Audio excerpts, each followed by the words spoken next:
ভারত এবং পাকিস্তান সংঘর্ষ বিরতি হতেই আবারও শুরু হতে চলেছে আইপিএল। তবে ভারতীয় ক্রিকেট বোর্ড নির্দেশ দিয়েছে যে মঙ্গলবারের মধ্যে সব দলকে একত্রিত হতে হবে।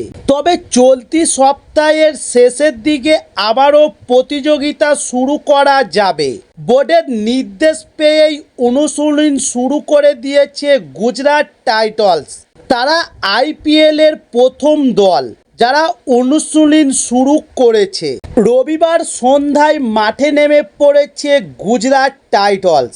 আহমেদাবাদের নরেন্দ্র মোদী স্টেডিয়ামে অনুশীলন শুরু করে দিয়েছে শুভমন গিলরা।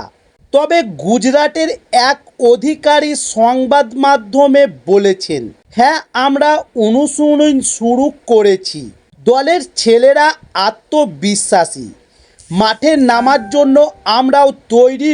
তবে গুজরাটের পুরো দলই অনুশীলন করছে। দেশের ক্রিকেটারদের পাশাপাশি বিদেশি ক্রিকেটাররাও মাঠে ছিলেন। গুজরাটের দুই বিদেশি ক্রিকেটার জস বাটলার দেশে ফিরে গিয়েছে, বাকিরা ভারতেই ছিলেন।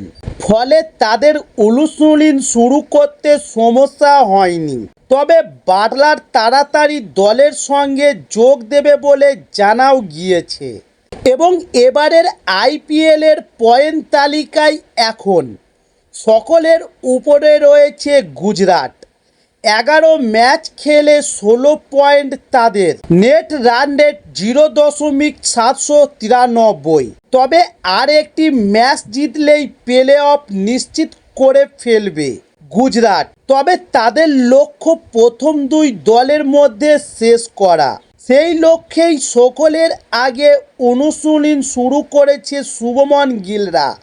তবে ভারত ও পাকিস্তান সংঘর্ষের জোরে গত শুক্রবার বন্ধ করে দেওয়া হয়েছিল আইপিএল। এরপর এক সপ্তাহ বন্ধ থাকার পরে তা আবারও শুরু হবে বলে জানা গিয়েছে। আগামী শুক্রবার প্রতিযোগিতা আবারও নতুন করে শুরু হওয়ার কথা রয়েছে। তবে মাঝে এতগুলি খেলা না হওয়ায় নতুন করে সূচি তৈরি করছে ভারতীয় ক্রিকেট বোর্ড।